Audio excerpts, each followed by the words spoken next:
Man, that'll make you get out of your seat.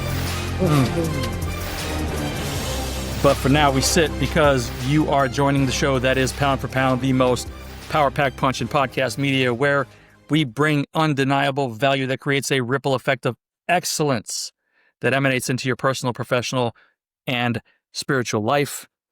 Bringing you superstar guests like my boy Edward Addison in the house all the way from Scotland.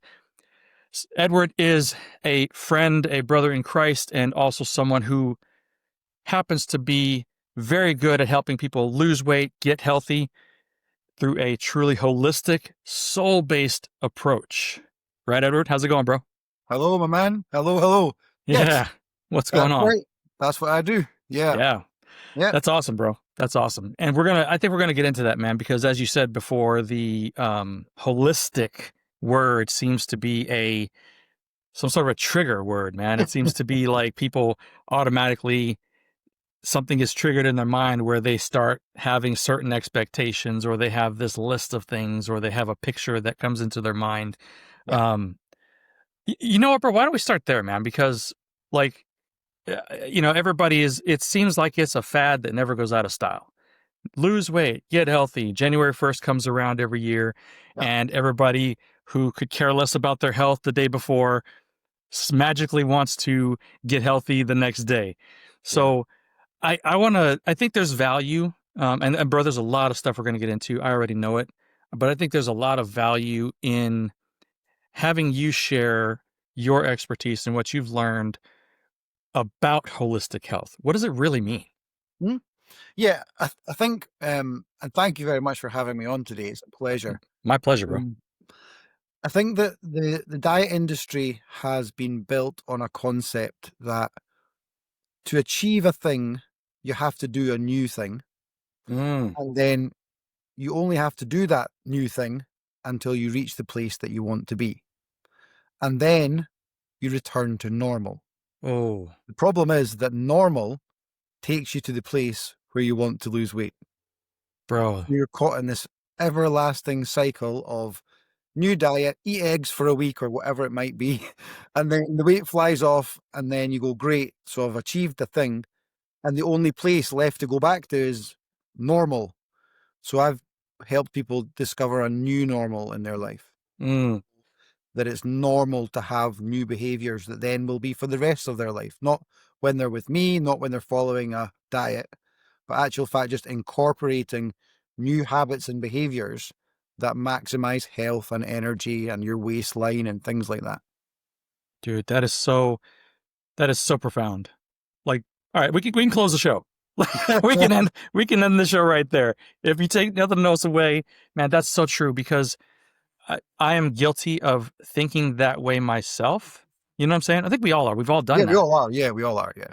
Because I don't know where that comes from, but maybe it's just wanting the easy way out, or not really wanting to give up what got us there in the first place. Yeah. Yeah. Absolutely. Yeah. So I'm gonna get a free session here, man. Yeah, absolutely. This is some coaching. So how do we give up what got us there? How do we move away from everything that got us to the place where we want to lose the weight or get better in shape? Well, we have to learn a little bit about what has been harming our health and our mind for so long. So I think a lot of people emotionally eat. They eat for, it's been a long day, or the kids are driving them mad, or they can finally sit down in front of the TV.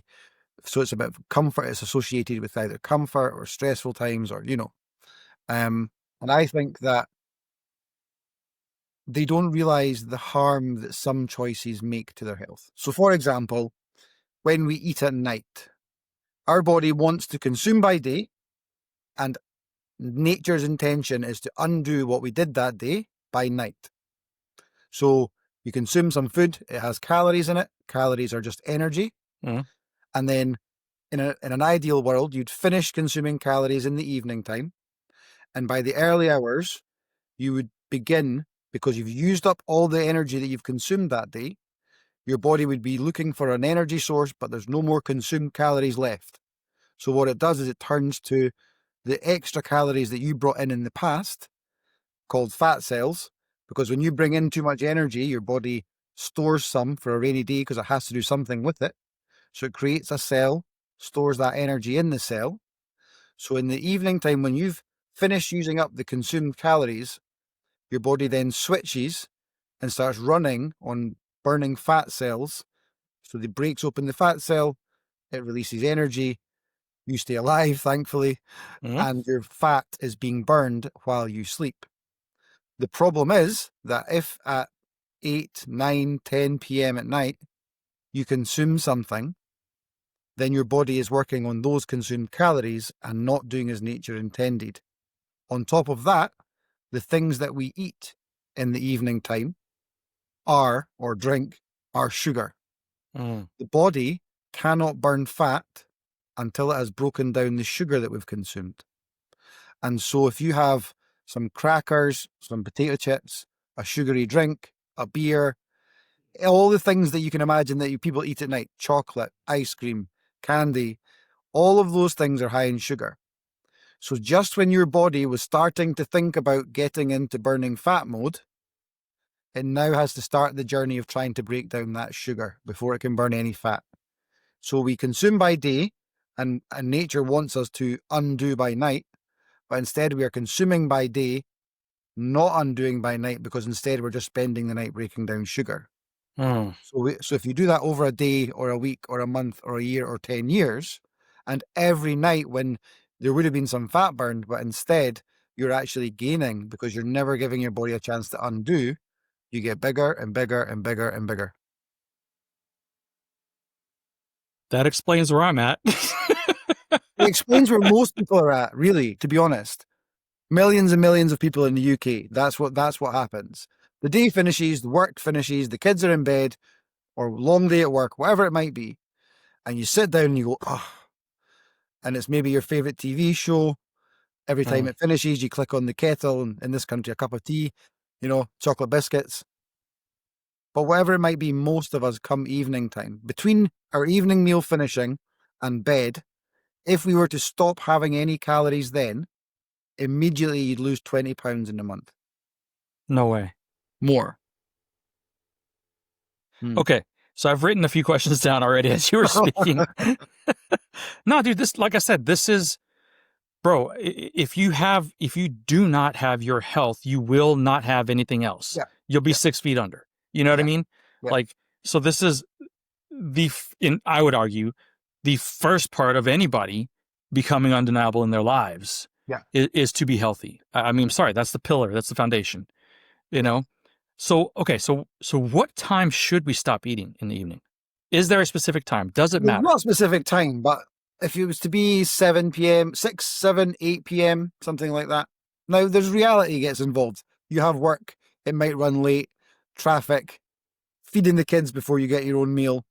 There are life circumstances that will make it more difficult to finish really early. Right. But sensibly into the sort of early evening or mid early evening is ideal. Okay. So I'll use me as the guinea pig. So let's say I get up 7, sometimes 7:30 in the morning. Yep. I don't need 8 hours of sleep. I never Okay. have. So I need like 6.5 as ideal for me. 7 at the most. Can I interrupt quickly? Of course. So when you are awake, your cortisol, the stress hormone levels, are up high, partly to keep you alert and dealing with the world. Mm-hmm. When you sleep, and the sad news is that cortisol convinces your body to make sugar that you Yeah. then have to break down before you burn any fat. So the more stressed you are, and the more hours of the day that you are awake, the higher your cortisol levels, therefore the less you will burn fat. So that's why sleep is truly important. The more you sleep, the more you lose. So your cortisol levels go through the floor while you sleep. Your human growth hormones go really high when you sleep. That's why a lot of athletes and like real specialists nap often during the day. Mm. Cristiano Ronaldo, like 3 naps a day. Wow. Yeah. So really intense training and then a sleep, bit of ice, back to, and so yeah, sleep's massively important. Okay. So if I'm saying to you, I don't need 8 hours of sleep, am I wrong? Yes. Wow. So how much sleep do I actually need? 7 to 8 hours. Okay, so I'm close. Yeah. Okay, Yeah. all right. Again, So, though, if you added 1 hour of sleep per night for a month, another 10 to 15 pounds off. no way. Yeah. Dude, okay.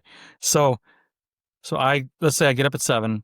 I work, I go to bed at say 11:30 at the Mhm. latest at night. That Mhm. means I get 7.5, 8 hours of sleep. All Mhm. right. Let's say in that type of schedule, like what should be my ideal cutoff time to stop eating? Go to bed earlier. Uh, And be finished by 7 p.m. okay. So it's Okay. only 4 hours. If it's 11 o'clock, you're going to bed, and your last bite was at 7 p.m., then it's only 4 hours. We can Right. survive 4 hours. Okay. Now, here's the thing. I've started going to the gym at night. We just Mhm. because of this exact scenario, bro. We get done with work. We work a lot, blah, blah, blah. We want to chill. We sit on the couch. We watch a little TV. We have dinner at 7, 8, 9 o'clock at night. You know what I mean? Yep. And then the cookies come in. Yeah. Like, I mean, we don't go buy them at the store. We make them fresh here with 4 ingredients. They're better for us, right? That way, they're good. They're better for Slightly, us. yeah. Yeah. But I mean, they're the best cookies, and I just want them at 10 o'clock at night, and I shouldn't do it, and I know I shouldn't do it, and I just don't care. But Now, now it's time when to did you have change. cookies? When you were young, Hmm?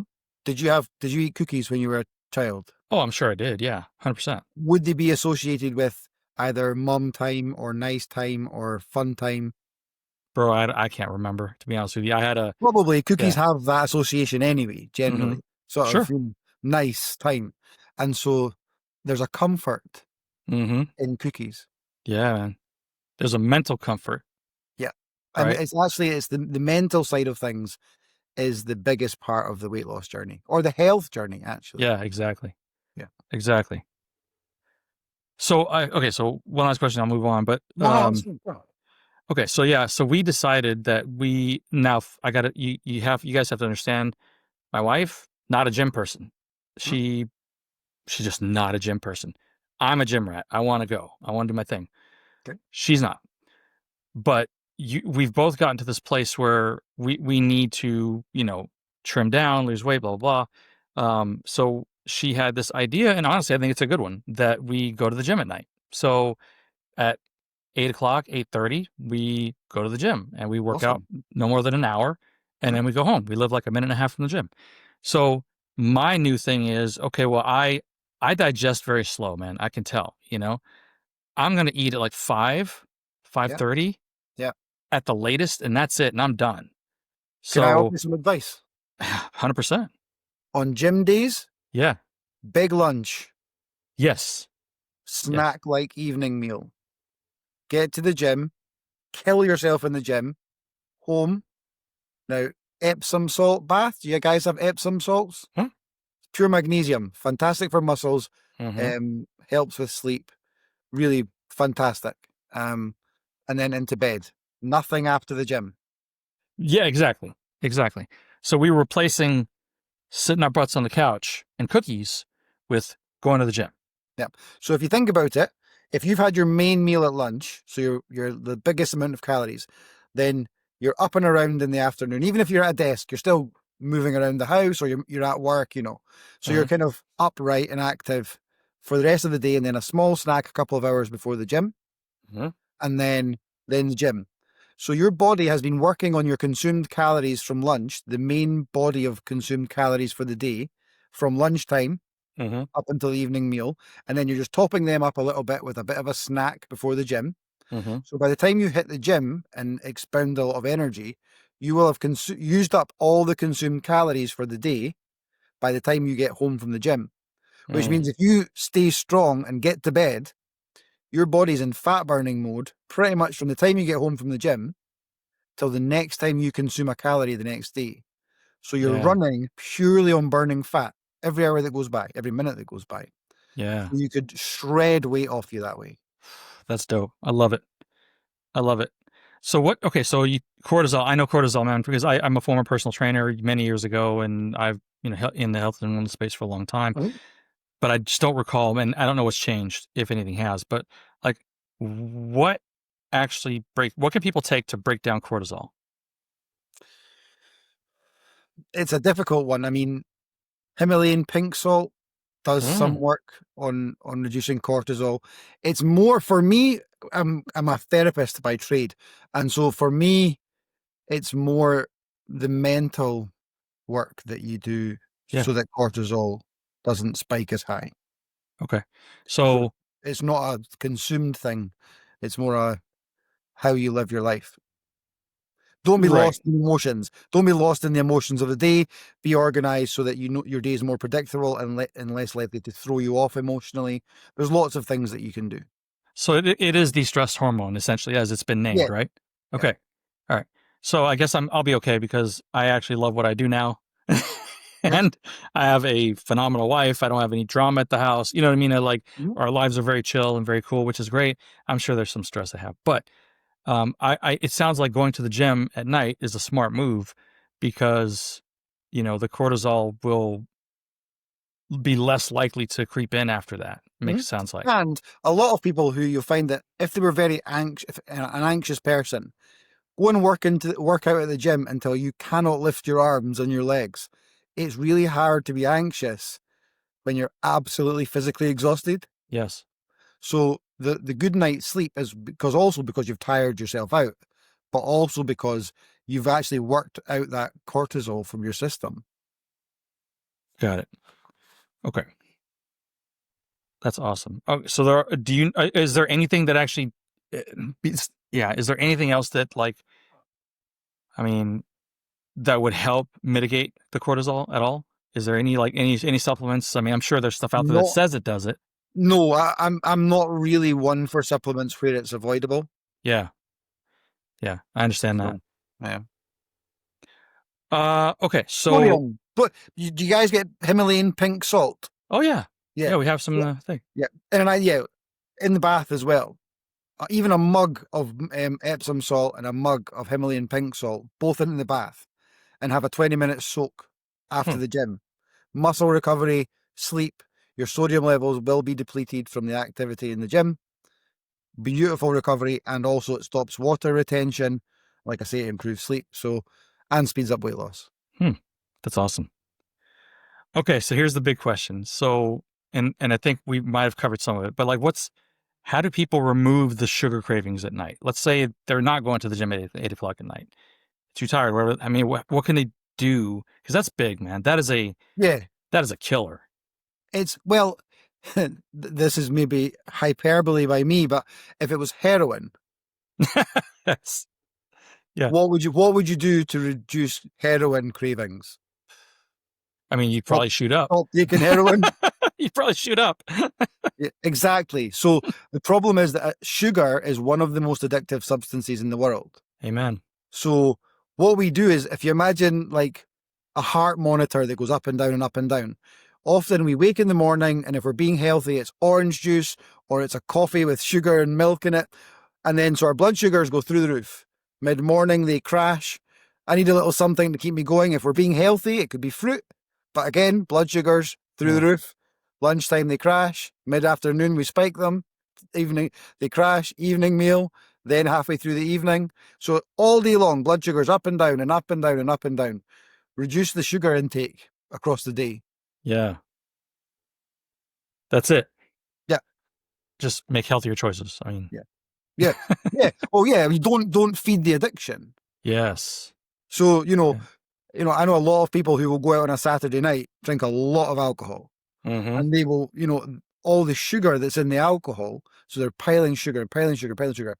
And that's actually why the stereotype in this country is a man will go out for 10 pints of beer and then have a kebab on the way home, and it's greasy and Right. and that's the thing that would put the weight on. But it's not that the kebab it's meat and salad, maybe some fries, but not the worst thing in the world, really. Right. It's the fact that they've had tons and tons and tons of sugar with all the beer.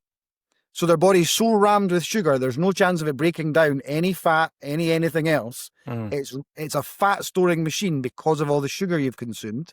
And then you stick a big greasy meal on it. So by the time morning comes and your recovery meal, like maybe breakfast to make you feel better after your with your hangover, your body's never got around to breaking down that beer-laden snack because it spent the whole night trying to break down all that sugar that you've consumed in the alcohol. Yeah. So it's not that the beer puts on all the weight. It's actually the eating after the beer and the eating that drinking beer causes. Yeah, man. You know how sometimes you know things, but you just need to be told again? Yeah. You know? And I know so many people that are caught in a cycle of they feel kind of crappy. So it might be because they ate sugary stuff and now they're in a sugar dip. Or it could be that someone's horrible to them at work or the kids are driving them mad or whatever. So they feel crap. So they eat crap. They eat the bar of chocolate or candy or something to give them a rush, much like a drug or alcohol. They're taking something to help them cope with life. Then because they've eaten that stuff, it makes them feel crap. So they eat crap. So they eat crap. So they feel crap. And round we go of the eat crap, feel crap. So we eat crap. So you eat candy at night and you don't sleep well and your skin's itchy and you feel really not very comfortable. So the next day you're exhausted. So when someone at work says, would you like a donut? You say, yeah, I want a donut because you're tired and you're grumpy and you feel rubbish. So you eat the donut, which is a sugar a spike, and then the crash. And people are just caught in this cycle for years and years and years. Yeah. Yeah, it's sad. Man, that's crazy. So how did you said you're a therapist by trade, but how did you get into the health side of things? Through my own journey. So life wasn't great really for me at the time. It was a sort of unhappy marriage and things like that. And I just happened to go to an event with my son, where you walk around a course, or you're meant to run, but I couldn't run at the time. And they throw powdered ink on you. So it's like a fun day out thing. And the event hosts took photographs of the event and put it on their huge Facebook page. And I was one of the pictures. And I saw me on Facebook and was absolutely horrified at what I saw. Wow. And so that day I decided something has to change. Yeah. So I threw myself into nutrition and when I get into something, I really get into it. And so, like biochemists, microbiologists, I wanted to know everything about what is fat, how is it made, why is it made, what does exercise actually do, cortisol, hydration, sleep. Why are these things relevant? And so I lost a lot of weight, 52 pounds in 45 days. Wow. And was really vocal and enthusiastic and sort of euphoric about it. And I was invited to be part of a team of people that support others with their weight loss journey. So I was not claiming to be a medical professional or a dietitian or a nutritionist, someone who'd walked the walk, enthusiastic and keen to help other people, and knew some bits and bobs about, how the body works and what's healthy and what's not. So people would get in touch, and it was maybe a hobby of mine at first, just something to do in my spare time. So people helped me on my journey, so I wanted to help other people on their journey. And so they would get in touch. I've been stuck on night shift. How could I eat to be healthier while working through the night? Or I've started taking new medication that has to be with food at this time of day. So how could I? And so we're talking tactics about food and where to squeeze the gym in and what's more useful at the gym. Is it cardio? Is it weights? Just little kind of questions and conversations with people. So I did that for about 4.5 years. And then just one day, a friend of mine said, do you know, is the reason that you're so good at helping people to lose weight, is it because you're a therapist? And for me, I'd never connected the two. One was my day job and one was like a hobby, or maybe more of a passion than a hobby, but certainly in my personal life.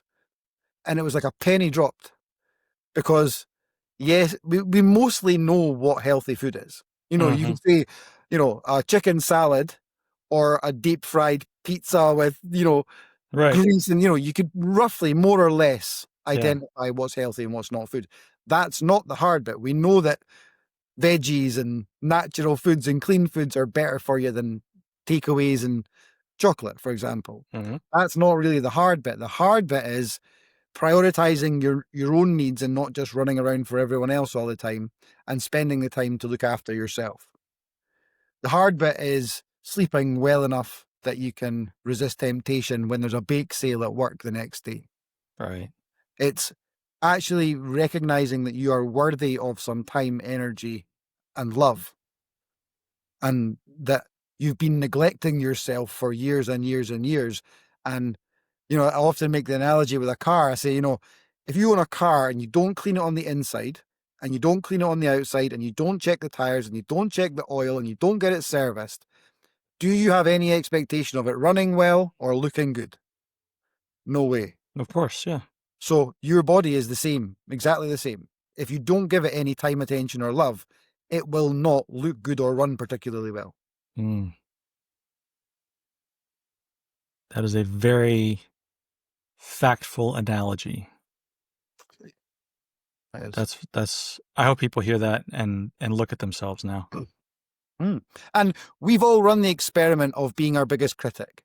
I think everyone who hears this will have spent basically their whole life being unkind to themselves. So I reckon we've run the experiment and the results are in. Being not nice to yourself does not make life better for you. Yeah. So why don't we try, just as an experiment, flipping the script and be our biggest cheerleader? You can do it. You are unstoppable. Don't worry about yesterday. It's a fresh day. I have faith in you. You're amazing. Let's see what happens. Right. Because we know what happens when it's you're hopeless, you can't do it, you're so stupid, you're a failure, you can't achieve anything. It doesn't make life better. It never does. It never can. Right. What do you have to lose at that point? Exactly. What do you have to lose? And I think what I've found is, yes, a little bit of information and guidance on food, but actually what comes back to me and feedback from the people I support is someone believing in you, a little bit of encouragement, a little bit of accountability goes a long, long, long way. Mm-hmm. Someone interested in you and happy for your success, encouraging you. Yeah.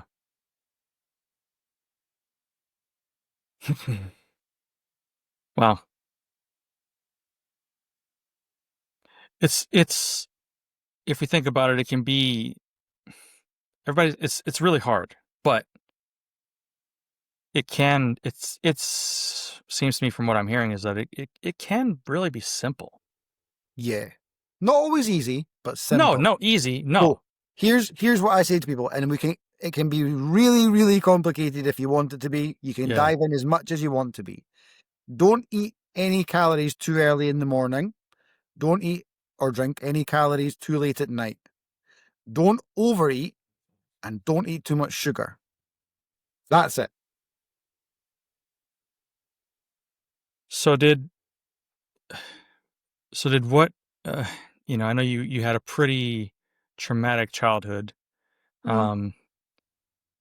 Is anything that you went through back then, did any of that have to do with what you do now? Is there like any connection or? Yeah, I can't, yeah. So as you know, I was in a house fire when I was small. And I would think that there has to be a correlation between becoming a therapist and helping people through difficult times and having lived through difficult times. I think that there has to be a connection there. Yeah. And I also think that everyone that I work with has such fear of what other people think, has such issue with their appearance. And I'm a guy who, I'm burned from the shoulder to the fingertip on both arms, the full length of my back. This scar here was twice the size before some surgery, and there were scars here. And when I was younger, they were very much bright red and, really obvious. And so from 7 years old and sort of formative years, especially teenage years and girls and acceptance and all the things that come with that sort of period of life. I think when I say to people, I understand what it's like to feel self-conscious, to not feel comfortable around people because you don't know what they're thinking about you or how they perceive you. When I say I understand that, I really understand that. Yeah. And so I've heard a lot actually in the therapy room that when I chat with people, they've often been to other therapists in their lifetime and they feel like it's scripted and that the people that they're working with are just plodding through a set of questions that they learned on a course. But usually I've lived a life. Usually when I'm speaking with people, I really can empathize and I can really relate to what they're saying, because it might not be the same experience that they lived through, but the same feelings and struggles and things. I've probably ticked quite a long list of things to kind of work through and overcome and struggle with. And so there is I'd like to think, a relatability in that, when you know that someone has been there in their own way, because everyone's life is unique. So the specific circumstances are all individual to the person, but there are motifs or there are commonalities that overlap. Self-conscious is self-conscious, whether it's burns or weight. Yeah. So why do people care so much about what other people think? Well, they say that public speaking and fear of other people's thoughts are the two biggest fears in the world. More than death. I mean, yeah, but okay, so So I why? asked that as someone who has never cared Okay. about, you know what I mean? Like No. it's hard for me to understand, but I know people that people that I'm close to that I mean, take it to a new level, man. Like I can I'm do it. I I struggle can. to understand why people care Right. so much about. Because they don't have value in themselves. So they are seeking external validation. Sometimes it comes from a conditional love from a parent, that if they're a good little boy or girl, they get love, and they don't get love if they don't obey, basically. Mhm. There could be a whole host of reasons as to why, but essentially, when you don't recognize your own value, so you've got an empty cup inside of you, you're looking for someone else to say you're good enough all the time. So you're always seeking external validation. Hmm. Otherwise, you're left feeling hollow and empty and broken. And so you're people pleasing, or trying to fit an aesthetic, a standard aesthetic, or one way or another, you're looking for someone else to tell you that you're good enough. That's it. That's really, it could be all these things in the sky, but it literally funnels down Yeah. into Yeah. that one thing. Yeah. And the reasons why obviously vary. Everyone's life Right. circumstances are so different. But ultimately, yes. And if people can see, I like the idea that, we talked about the eat crap, feel crap, eat crap, feel crap, round and round we go. I would say that if we can make one day of good decisions, so I'm not going to eat too early, and then I'm going to have a healthy lunch, and I'm going to not snack in the afternoon, and I'm going to have my evening meal, and I'm going to hold off till bedtime. One day, you can get to the end of that day and say, you know what? I set Mm, out to do something and I did it. that's right. And That's a win, when man. that's a win, and it feels like a win because your will overcame the usual things that you're actually a bit ashamed of. Sitting in the car eating candy before you go back in the house, that sort of the shameful bits that people feel from some of their less good choices in life, like in relation to health. And so on day one, when you get up in the morning, the scales will have moved down. Suddenly, immediate reward for you doing something good for you. So maybe I can do it. Maybe I'm not hopeless. Suddenly, well, if the scales moved this morning, damn straight I'm going to do it again today. So they start to dig deep and they start to believe in themselves a little bit. And that is the foundation of self-worth. And why not, instead of feel crap, feel crap, eat crap, make good choices, get the reward, make good choices. So you're not bloated, your bowels behave better, your skin's looking better, your sleep improves, your clothes feel a bit nicer on, or you can get into clothes that you haven't been in for years. Mm-hmm. And suddenly you start recognizing that you are actually doing okay. And if we are a bit ashamed of our bad choices, then we must be allowed to feel good about our good choices. So That's right. start making some small good choices, start liking that you're making better choices, and let that fuel making more good choices. So the Yeah. momentum, same as the eat crap, feel crap cycle, you can flip that in one day. Actually, you can flip that. Yeah, and it's okay to enjoy the little wins. Yeah, of It's course. okay. You should, Yeah. right? Um, yeah, absolutely. So so let's real quick, So the person who cares about what everybody thinks, Mm. the one who will never admit, but does not have as much self-worth as they should. I mean, does the same principle apply to them? So in other words, if they go to the grocery store and they see other people in there, if they make a conscious decision to walk up and down the aisles, get in and out of that store, and get back in the car without, or at least stopping the thought from happening, right? Mhm. Is that a similar scenario where is that how they achieve that and get to a place where it no longer matters what they think? Yeah, yeah, because I mean, ultimately, confidence isn't thinking you're great. It's Right. actually just not thinking about yourself and just getting on with getting groceries. And so, Okay, so they're very self-consumed people. yeah, and it's not an insult. Even Right. depression is very self-absorbed Mm, because it's, I'm no good. I am worthless. I can't do that. Me, me, me. right. When in actual fact, happiness generally lives out there. Like, oh, going to the park, meeting some people, meeting some friends, catching up with, it's always kind of doing things out there, but it's the introverted nature of kind of low self-worth and depression and things like that we want to break. And when you feel like you look better, you're less scared to be out in the world. Mm-hmm. So it kind That's of, right. all the positive kind of comes together, and it can be hard to start, but Yeah, start. Yeah. Yeah.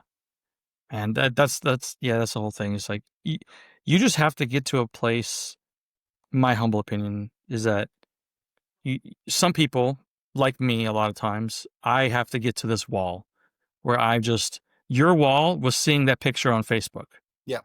right? Yep. That tipped you over the edge. That was your turning point. Yeah. Everybody's turning point is different. You never know what it's going to be. Mhm. But when you get there and you experience that turning point, embrace the heck out of it, man. Yeah. Turn, Absolutely. right? Yeah. Repent, turn away, move different Absolutely. directions. Man, that's dope. Uh, let's go back to the fire, man. Mm. Um, tell me, tell me a little bit about that. Like, you don't have to get all the details and everything else, No, but it's like, I can give you the short version if you're it's up interested. to you. You give me whatever version you want, but I want Yeah. people to hear what you've gone through because, bro, there are those self-consumed people that have no idea how blessed their life has been. Mhm. Okay. When I was 7, um, I think my father was unwell and at my auntie's house, and my mum left me in the care of my 14-year-old brother, who we were both in bed asleep in separate rooms, and she just popped out 5 minutes along the road to pick up my father, and when she got there, the phone was ringing. Get home, your house is on fire. Wow. Um, and so she came back as quick as she could. But in that time, I woke up with my bed and myself on fire, and um, climbed out of my cabin bed, so like bunk beds, but it was a desk underneath, not a bed underneath, a high up bed. Climbed down a ladder. It was metal, so it took the skin off the soles of my feet. Um, my bedroom was the only room that was actually on fire. Um, yep, toys melted and all that stuff. Came out into the kind of hallway of the house, full of smoke, couldn't see, didn't know that my mum and dad weren't there, and so I was shouting for them, um, which woke my brother.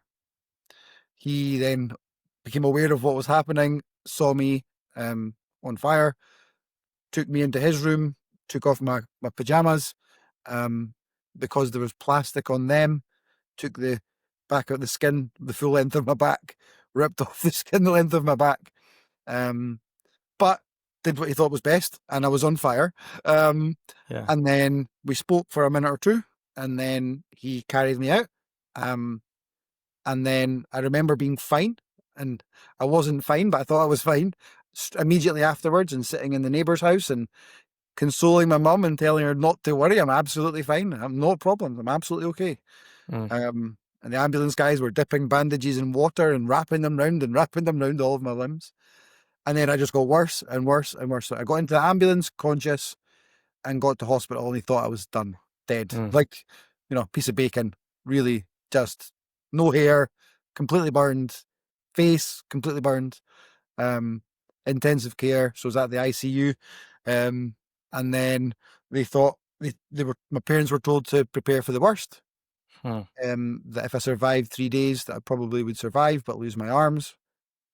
And then something,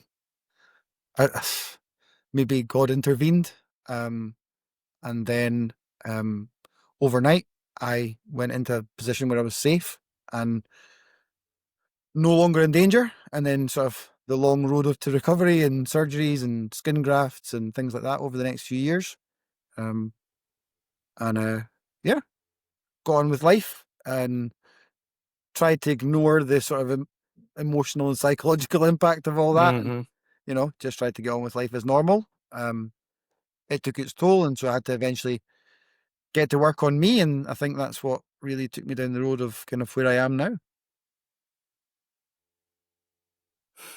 What you said God intervened. What do you mean?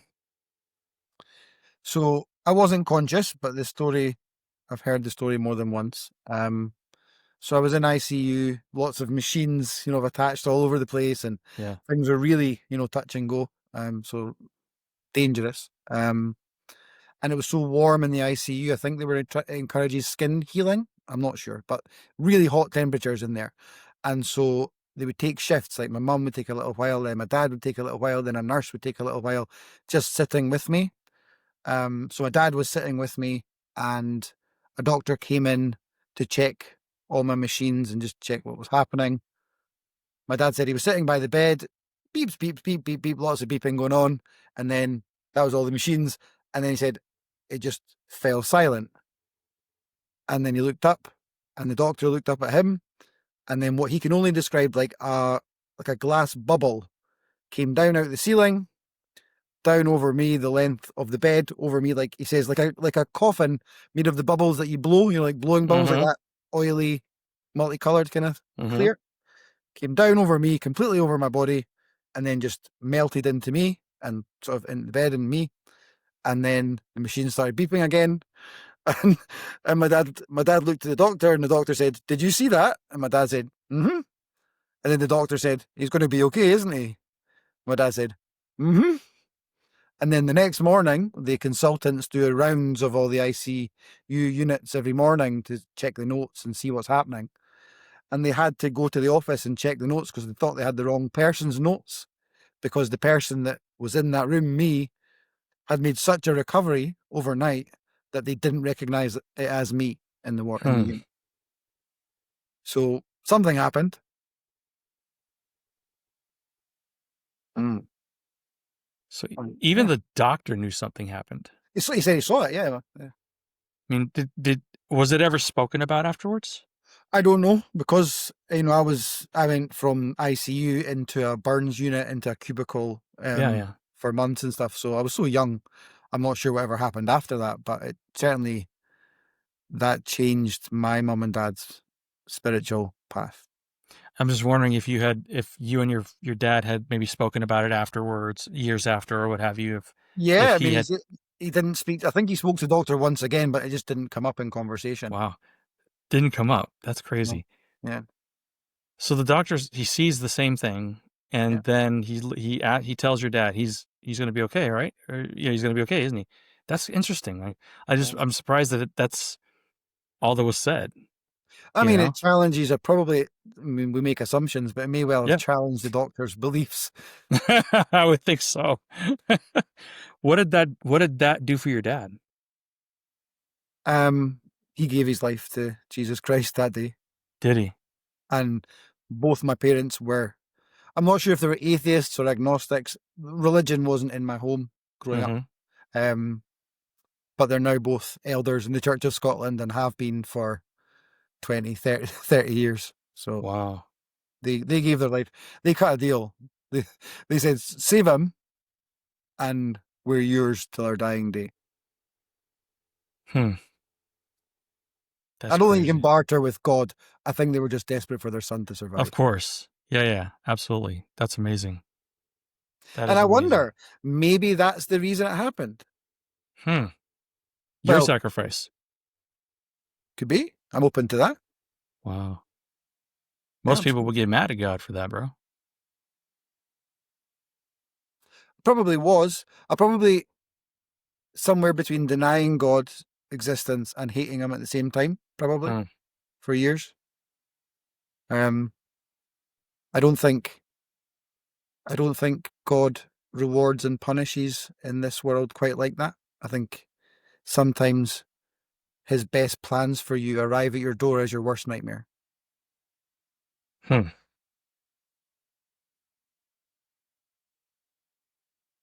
We can't see the complex good that sometimes comes from the simple evil. Hmm.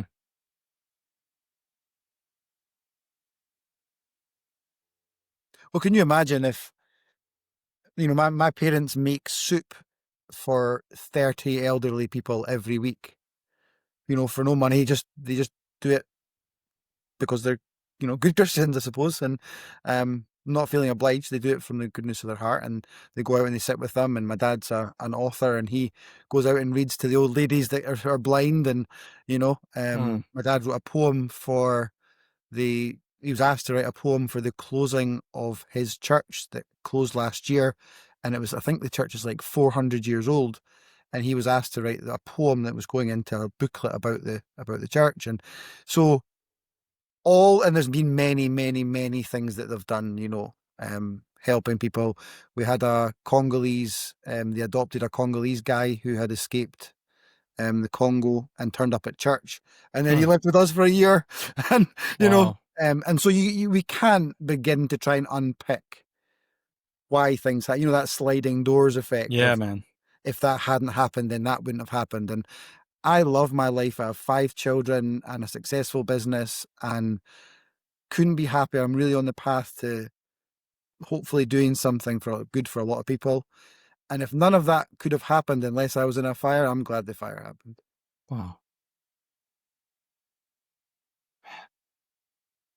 If you had to, advise anybody how to,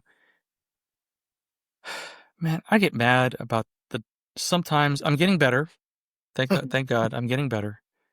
But I sometimes get mad about the dumbest little things. Mhm. The dumbest little things. And I'll be candid with you, man. I don't really know how to stop it. I don't, I would love to, that's one place where I need work. Okay. You know what I'm saying? And I know it. And my wife tells me when it happens. And I don't know how to fix it.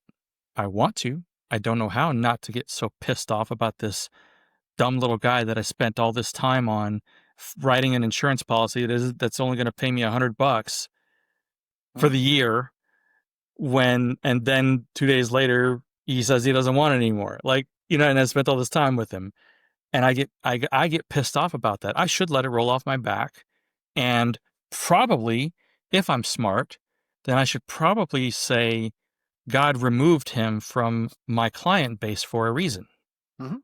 Yeah. right? Yeah. The next day I kind of say that and see that Mhm.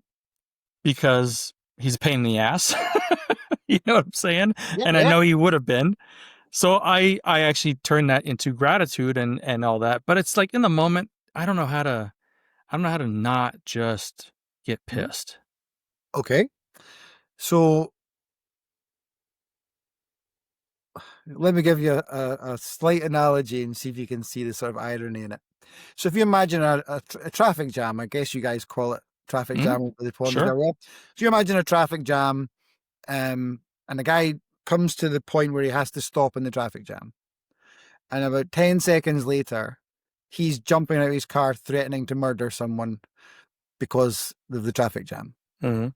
Do you think that's an appropriate or a disproportionate response to a traffic jam to threaten to murder someone 10 seconds after being delayed? Of course.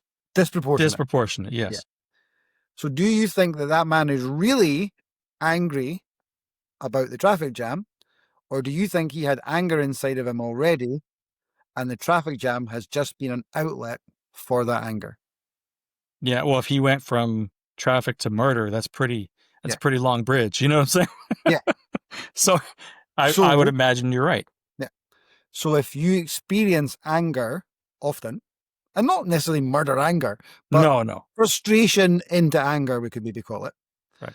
then there is something that you are carrying that is a source of frustration or anger, and there are opportunities or triggers Mm-hmm. that are causing it to come to the surface quite quickly. Because if you were a Buddhist monk and you spent all day saying Om, then if that guy had said, you know what, I'm not going to use your services, thanks very much, goodbye, you may have just went Om, Mm-hmm. and no frustration or anger.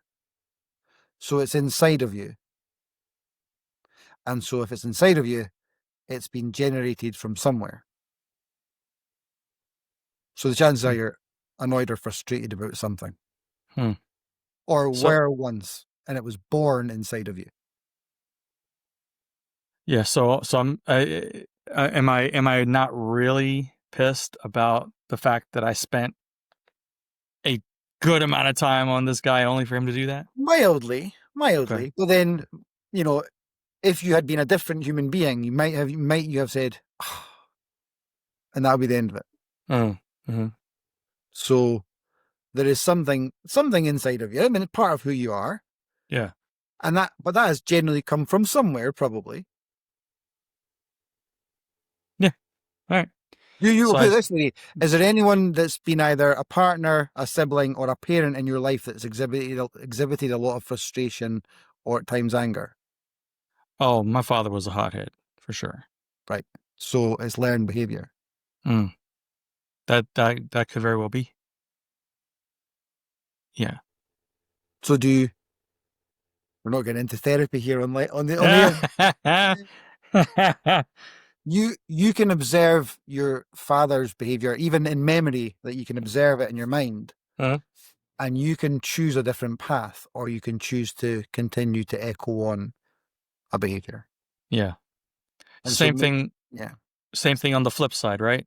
yeah. Like Well, happiness yeah, is yeah, also a choice, yeah, right? right, yeah. 100%. That's one of the wisest things that I've ever heard. And it's something that my wife told me many years ago, that happiness is a Or choice. And I didn't get it. I didn't understand that right away. what I read. It's really funny that you should say that. That's serendipity. Mm. I read this morning, and it really stuck with me. It's so simple, but absolutely mind blowing.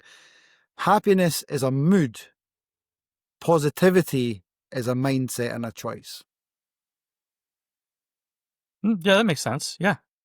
How do you feel right now? I'm happy. Yeah. Yeah. How do you feel You're right not now? I'm so much pissed. choosing it, you're experiencing it. But you Yeah. might not, but with the wrong mindset, you shut off the ability to experience certain moods. Mm-hmm. Sure. I can see that. Why do you think you were frustrated and maybe a little ticked off at that guy? I thought it was because, well, he's one of those high maintenance people, and every little thing was an ordeal, and it doesn't matter. It took, again, maybe I'm wrong. I don't know, but it's like it was just frustrating to do so much for so little. Uh-huh. Um, and your time is valuable. My time is valuable. Everybody's time it's the most valuable commodity we have. And Do we have it, or is it God's though? I agree. I understand. That's a, again, that's a mindset, right? That some of us may have matured into and some of us have not, right? Maybe because it could come from a wish to provide. So when you do your work, There you go. and Yeah. then is someone robbing you of your opportunity to provide, Mm-hmm. and so you resent that waste of your time that could have been used gathering resources for your family. Yeah. Makes sense. Mm-hmm. That's as 100%. That could be the underlying mm-hmm. Of course, yeah. desire, the underlying factor. Yeah. That makes a lot of sense, actually. Which actually comes down to fear. And I would say that all Mm. human behavior can be reduced to either fear or love.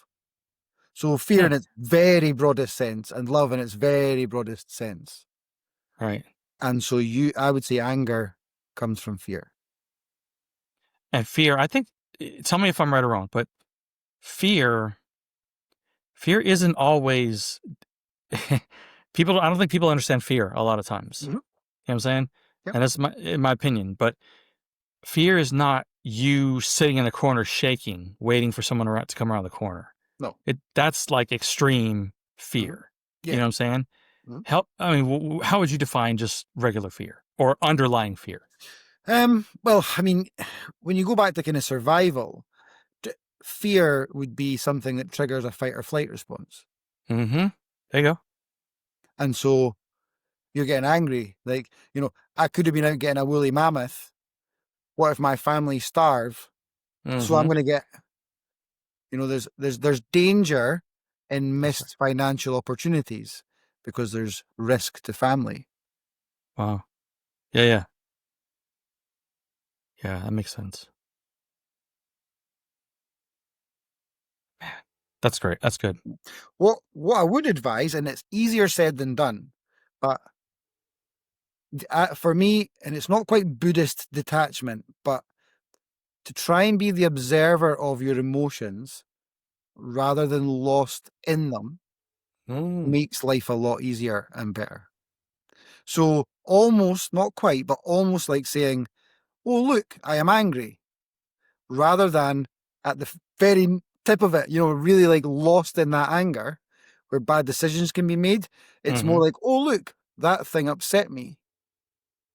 More like taking a third point perspective on things and watching your emotional responses, not just reacting to them and always being the subject of your emotions and the victim of your emotions. Yeah. Okay. So here we go. So a good exercise might be you start feeling like you're getting angry, but then you stop for a second and remove yourself, quote unquote, Mm. to be in front of you or next to you. Or behind Watch, you, so you're watching it. right. Yeah, Pretend you're watching yourself. yeah. How are you gonna react? And suddenly you become the calm person Mm. watching someone getting a bit ticked off, Hmm. rather than you're ticked off and you just say the thing that you're letting the emotion, because emotions aren't logical or mature or That's socially right. savvy or so when you say something stupid or angry or embarrassing, it's because your emotions got burped out into words. Right. So it's not carefully considered. Usually, Yeah.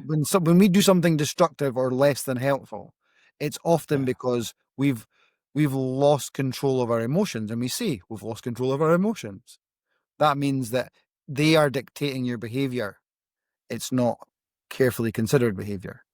Right. Yeah. Reactionary. Reactionary. Yes. Yeah.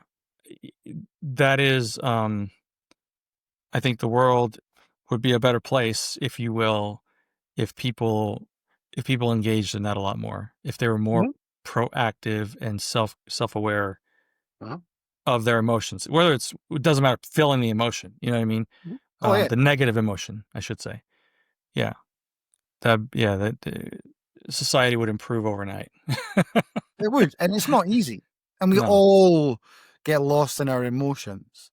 Hmm. Yeah, yeah, we do. Of course, we do. Yeah. We're human, Mm. very flawed human beings. Yeah, yeah. So, so your dad, after seeing the miracle, He if would you see the will. Holy Spirit. That his words, not mine. He Yeah, would yeah, see the Holy Spirit. that's what he saw. Yeah, that's what. That's what he saw. So he gives his life to Christ. What's your journey like? What was your journey like Hmm. getting there?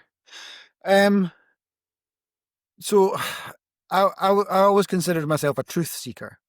Okay. So my path really, I was trying to understand what life was all about, and so I kind of started reading about different religions, about different belief structures, about different secret societies and occult stuff, not from a practitioner's point of view. I wasn't interested in using it. I was trying to build an understanding of the world and the universe. Yeah. And I had no interest in Christianity. I had a massive misconception about you know, the sort of modern Western secular world scoffs at Christianity. Mm. I bought their propaganda. Okay. So, yeah. So rejecting religion because I was too educated. I was too Oh, smart. you're smart. You're the smart one. Yeah. It just took me till 42 years old to realize that it was me that was the fool. But never mind. And so, yeah, so I was learning and trying to understand like, where different belief systems and cultures and sort of area of psychology, where it overlapped, there was like truths that I was coming across. Um, and and so I kind of meandered for years and years and years. Um, and then that kind of went alongside sort of my own sort of, when I finally realized that I couldn't just ignore my PTSD and the sort of anxiety and this depression and insomnia and things that kind of came with it, and self-medicating with alcohol and things. And so when I started to really get to work on me, I was looking for this sort of ultimate path to healthy mind, healthy body, how to live your life without effing it up was what I was looking for. Mm-hmm. And so I was seeing snippets of, you know, whether it's one guru saying this or Islam saying that or the Sermon on the Mount saying this. I wasn't valuing one over the other. I was just looking for something. I was looking for the answer and how to live my life and what were the rules of the universe and try and find a way to live by them. And then it was only two years ago or so. I don't know what I read. It was probably the Bible, but something happened when it suddenly became apparent to me that the teachings of the Bible are like every good bit of everything that I've ever read or come across. I used to have a library of 3,000 books. Everything that I've ever studied that teaches you how to live your life and what not to do because it messes things up. And often that is a good way to work out how to live your life, with a nice big checklist of don't do this, don't do that, don't do this, because those things ruin your life. Mm-hmm. Once you've crossed off enough of them, and I've you know, made the mistakes and got the t-shirts for most of them, that what is left after you cross off all those things that are terrible things to do with your life, what's left is a good life. Right. And I found, much to my absolute shock and horror or surprise, the Bible and the teachings of Jesus are exactly what I spent 25 years and probably 5,000 books and 1,000 like seminars and studies and psychology and all these things. Hmm. Everything that I could have possibly ever needed is the teachings of Jesus. I couldn't Wow. believe it. Wow. I'm still flabbergasted by it. I can't Wow. believe it. Unpack that a little bit for me. What do you mean by that? Love, compassion, forgiveness, truth. Don't other faiths share that stuff too? Don't they profess that? No, I don't think they No. do. I don't think they do. I think been reading a lot of C.S. Lewis. I don't know if you know, he wrote Sure. Narnia books, but his Christian writings are phenomenal, absolutely Yeah. phenomenal. And he talks about, you know, a relationship with your creator, and that about the fall being all about the I, about the me and about the self. And that was when man fell, was when we realized that we could serve ourselves rather than just serving God. And it's all resonates so much. And in new age circles, that would be called service to self over service to others. And like in all these other places, you'll find these little like glimpses of these truths, but never in one place, never in one Right. place. And it was spellbound, and it makes so much sense. And every page I read of C.S. Lewis, or when I go back to the Bible, it completely resonates with like I'm in my mind, I'm cross-referencing everything I've ever watched and listened to and read, and thousands of hours of lecture series on, you know, I don't know, like mythologies and things like that. Like, so I'm always been looking for truths, Mm. and it's like perfection in a book. Of course it is. Of course it is. And so, I think C.S. Lewis called himself a reluctant Christian, and it was like he finally had to come to the realization that, God damn, it's actually true. Yeah. And that was kind of where I think I mentioned to you when we chatted before that they say that lots of not educated people find religion, and then lots of people get a bit of education and lose religion, Yep. and then those that keep learning and keep learning and keep learning eventually find religion. That's right. And so I'm not to say that I'm highly educated, but I kept looking and kept looking and kept looking, and yeah, I don't even have a faith that could be shaken. Mm-hmm. I don't, because probably partly because of what I've been through. I don't associate God and getting nice things in this world. The two aren't related. So a tragedy in my life wouldn't shake my faith in God. Tragedy Right. happens in life, you know. It doesn't. Yeah, the two are not connected for me. And I know a lot of people lose faith because bad things happen to them.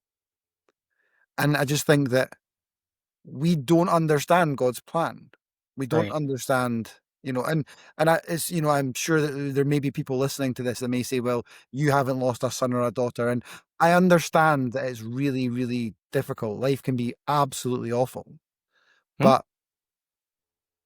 we don't understand the big plan and the big picture.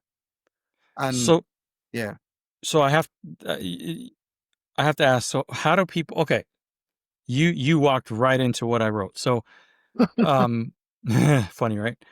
So, how do people reconcile their curiosity? Okay, their uh, need to know. How do they reconcile that with God telling us numerous times in His Word to not lean on our own understanding? uh, And basically, I can't remember where it's located, but basically, he also says, like, you have to trust me. yeah, Like, without faith, I am there are nothing. things you are not going to know.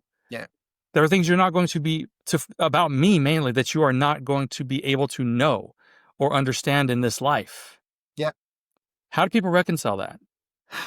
So people have to accept that they don't know anything. You don't know that the next step you take in your house, you're not falling through the house, that the Mm-hmm. floorboards are not collapsing, that any road will not fall into a sinkhole to your death, that any policeman is actually a policeman and isn't a kidnapper. We have to go on faith to function in the world. Mm-hmm. So you have to rely on some measures of credibility and then make a leap of faith, whether that is religious or secular world. We must. That I assume you're going to be fed your meal, a meal will be made in your house today. You will probably eat it and have faith that you're not being poisoned. Mm-hmm. Sure. So how do you get to that conclusion would be the same way as how do you get to I have found the teachings of Jesus and the philosophy of Christianity a credible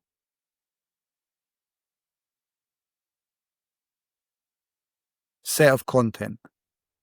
So I needed to find it intellectually, and then I was intellectually satisfied enough. That's not the be all and end all to then make a leap of faith. And so I trust.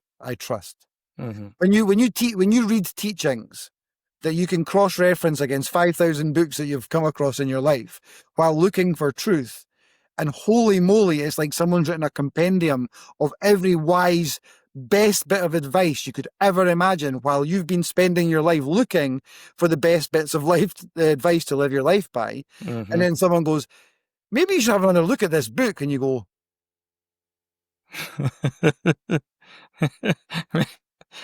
Right. and so, yeah, so it's, yeah, it's been a, Well, yeah, yeah, go ahead. I was just gonna one of say, those. man, like, I remember and it wasn't that long ago, I'll be honest, going through Proverbs for the first time. Holy smokes, man. I'm reading Proverbs and I'm like, yep, that's true. That's true. Yep, I know that kind of guy. You know what I mean? Like, you read Proverbs alone And that alone, if nothing else, Yeah. will steer you right in life. Who to avoid, who, you know what I mean, who to seek counsel from, how to live life in general. You know what I mean? Like, Yep. if more people that think they know a lot would just simply read Proverbs, Yep. there would be a lot of relatability with Yes, of Proverbs. course. Of course. And, this is just a tiny example. So one example won't convince anyone of anything. But so as a therapist, as a counselor, we teach people not to be living in the past. They often say that depression is living in the past and being stuck there. What could have been, what should have been, what might have been, what you did wrong, what you once had, but now it's gone, all the things. Depression generally is about the past.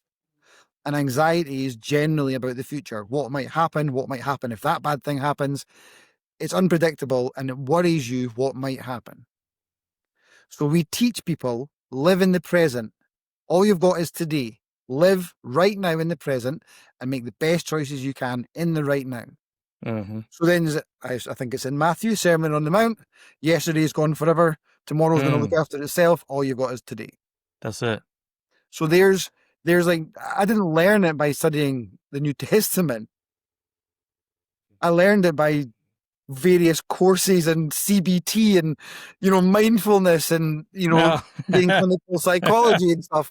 And then I'm like, so where am I going to find some truth? And I'm like reading Matthew, I'm reading the Sermon on the Mount. And I'm like, okay, so there it is. And it was just, for me, it was just like that and another and another and another and another, like everything. Right. Everything. And then, like I say, when I was reading the sort of the more complex stuff about Christianity and explaining some of the concepts, and I was like, this all fits with everything I have ever gauged as like, yep, that's the best way to live that situation because the other choice makes life worse. Mm-hmm. It all aligns absolutely perfectly. Right. So, we know someone who talks about it being like the best business book in ever written. It's also the best personal development book ever written. And I'm sure we could name another 100 or 1,000 topics that it's the best this ever written and it's the best that ever written. Right. So that's like spookily, it's divine. Right.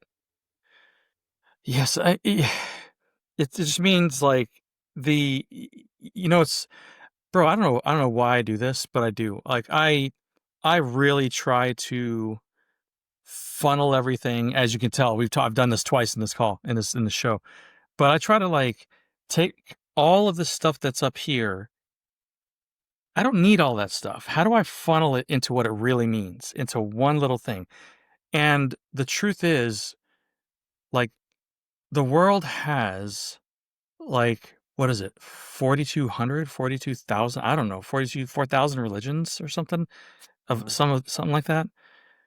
But Christ made it so simple, man. You know what I mean?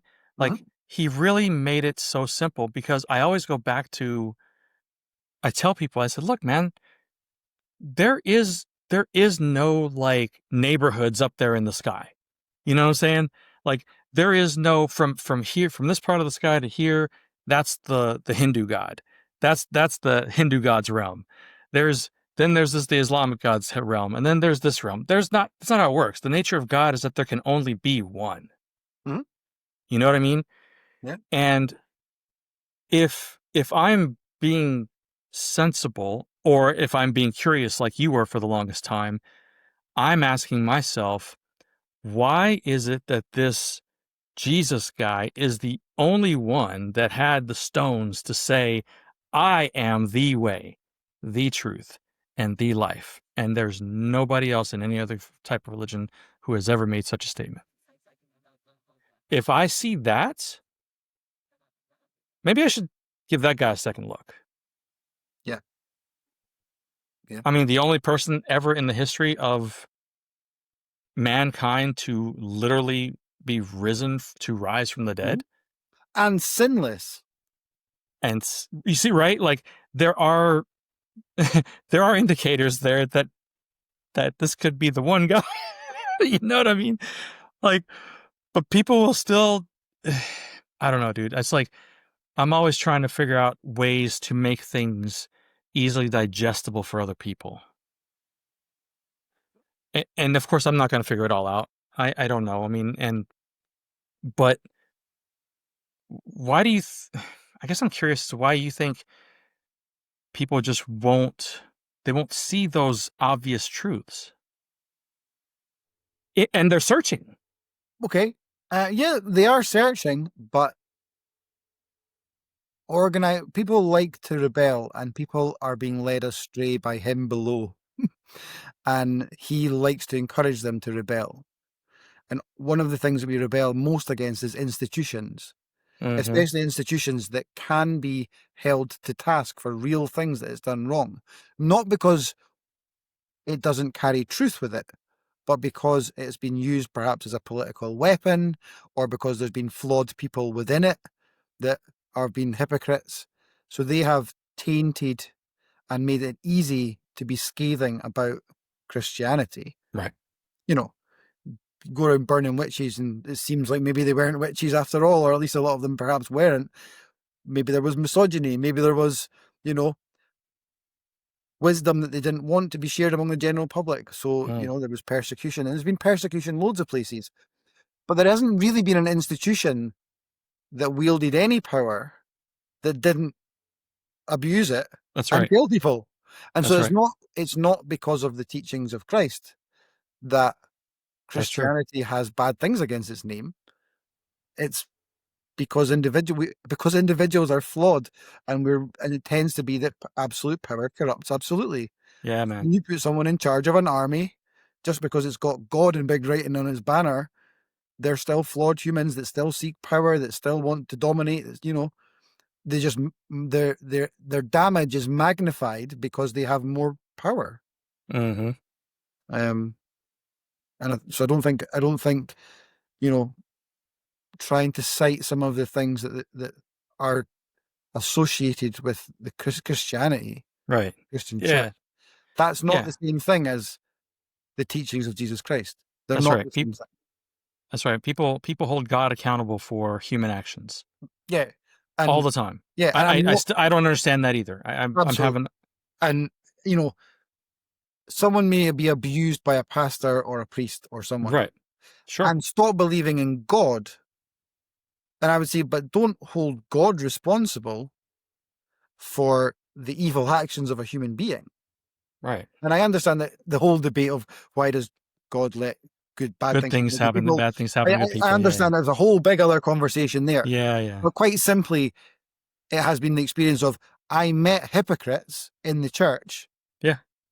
and therefore I don't want a relationship with God. I Right. think they're not connected. They're not connected at all, man. Because so another way to rephrase that, which I've done to people, is so you're going to rob yourself of eternity with God and go the other place because you got a little church hurt? Yeah. Does that really make sense? Mhm. Yeah, on a purely human based, like human sort of level. I have a friend who was got absolutely heartbroken by a girl, absolutely destroyed by her. Happens every day. Yeah. He has never had another partner. Oh, jeez. Moved back home, lives with his parents, never moved job, never grown his life because he gave up on love Mm, because of one relationship. wow. It wasn't love as a concept. It wasn't its fault. A human being, That's right. and we know that they are flawed and we know that they do wrong. But she didn't speak for all of love. That's right. And I think it's the Man, same thing with those who get burned by the church, not literally, but those who have a bad experience in a church. It was boring, so I'm now an atheist. What? right. That separate the institution from the divine, I think. That's right. Because institutions are run by human beings Yeah, that are not only flawed, but who have free will that's right. That's to right. make bad choices, Mhm. Yeah. some of which will hurt people. Yep. Yeah. I mean, yeah, it's not a straight line. It's not a No. straight connector. No, it's not. It's Man, not. that's crazy, dude. I feel like we're like, it's funny. We're just kind of going all over the place, but Yeah.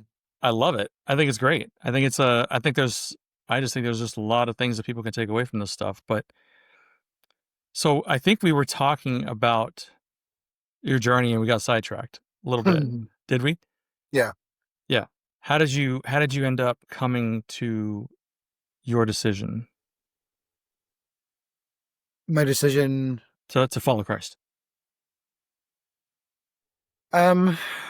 I know you were searching for a long time Yeah, I was and searching for a long time, and then like it was really strange. I collect Bibles, have done for 15 years. like Not before yeah, you long. Like yeah, couldn't tell you why. okay. I wear I wear a rosary or a crucifix, not for fashion reasons. Right? I thought that in sort of psychological terms, Jesus represents sacrifice of innocence. So it was almost like for me, it symbolized if the most innocent can be martyred, Hmm. then who are you to complain about your problems, basically? Yeah, man. And that was long before I had any affiliation with Christianity. Hmm. But clearly, like now looking back, there was like floodlights, a spotlight from the sky, like big banners and honking horns. Because if I'm collecting Bibles and I keep studying religion, watching Jordan Peterson's 8-hour lecture series on Christianity and stuff, then it was like there was alarm bells all around me, but I just wasn't noticing. Hmm.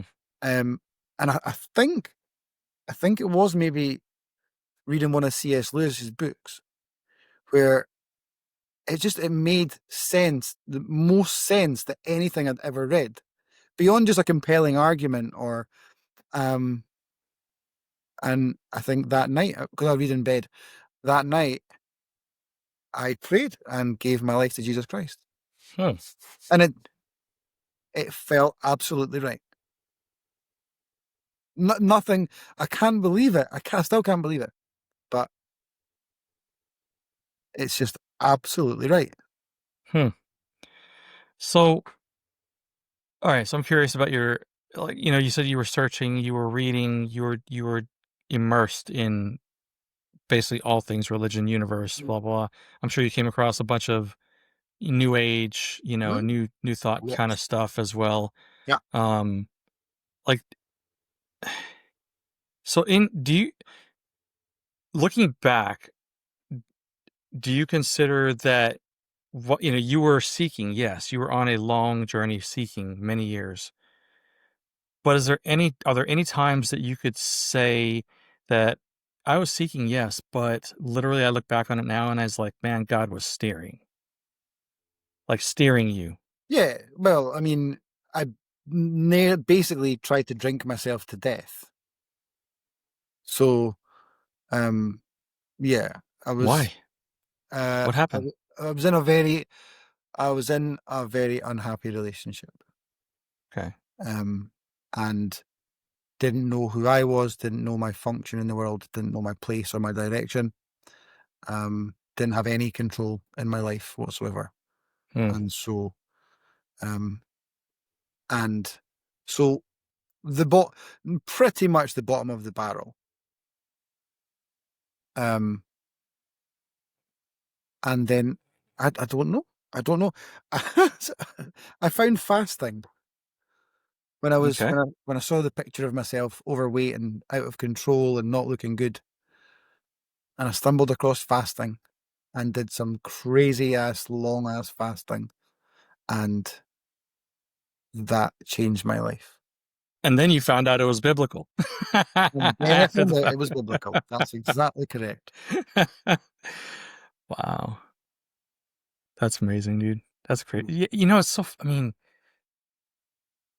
it's amazing that if we stop and look back a little bit, we can see the goodness. We can see the A blessings. piece We can moved here, a person moved there, a door closed here to put you mm, here. Absolutely. hmm Yeah. 100%. Yeah. And I just I just realized that in the last, few years myself, looking back, things could have been very different for me. They could have been very, very different. And yeah, I don't want to go into my story, but it's nothing bad, but it could have been. Mhm. I see, oh man, I met this kid when I was in like kindergarten. You know what I mean? I just started school, going to kindergarten, and I met this kid. Okay? I met this kid who we became friends, hang out all the time, started going to each other's houses all the time. Long story short, his mom and my dad got together and he ended up being my brother. You know what I'm saying? So, but I mean, that came from a place of my dad being a single father because my mom, was into the drugs and alcohol, and I took off a long time ago as I was a little kid. And I just, that kind of has its own ramifications. Um, but man, how would I have turned out just being with him alone versus having that structure of a, a really a godsend, man, Mhm. of a woman that, gave my life structure and gave me manners and discipline and all the things that you need to become a decent human being. You know Mhm. what I mean? Mhm. So that alone, like every now and again, I will still just, when I talk to her, I just say, man, I, I'm still grateful for you. I'm Yeah. still grateful that God put you in my life. I'm still grateful. You know what I mean? Like, because Mhm. I am. And it's Mhm. just like those things, man. I don't know how people can claim any level of maturity and say that God doesn't intervene. I know. You know what I'm saying? Like, Yeah. and that's a whole different realm that we could probably get into in another time. But it's like, you know, it's been a struggle for me, dude, as well. Has it been for you where it's like, okay, well, no, I did that. What do you mean? No, I made that choice. Okay, well, why'd you make that choice? I don't know. My intuition said it was a good thing, so I made that choice. What's intuition? What is intuition, really? Is that I call it, science, the scientist's name for the Holy Spirit. Mhm. They have to label it something, and they damn sure ain't gonna label it God, Yeah. right? Yeah. Absolutely. Absolutely. I've actually come to sort of recent.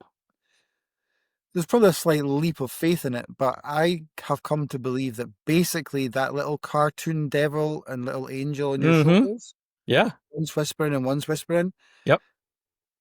I think that's pretty much right. That's pretty much true, right? Yeah. That's And when it exactly. says eat the chocolate, go out for beers, chat to that girl, the rebel voice Yes. is always the choices that make your life worse. Yes. Isn't that funny that the great rebel who decided through pride, and the rebel's always prideful, because it's not a humble rebel, is it? It's you can do what No. you want. You don't have to listen to them. You don't have to follow the rules. That's right. Leads to all fallen choices. That's right. That's right, man. 100%. And Yeah. actually, Boy. even if you didn't believe, if you lived your life as if you did, like, where's that thought come from? Let's see where that thought, if it leads to a behavior, where does that lead? What consequence does that behavior lead to? Where might that lead to? You could play it out even if you don't so-called believe Jesus Right. Christ, teachings of him, even if you don't want to think that he was the Son of God. Start with, I'm looking for a self-help book by the words of Jesus Christ and see, live how he guides you and see if life gets better or gets worse. That's right. Or listen to the rebel voice inside your head. See where those choices take you. That's it seems so simple. It's really simple.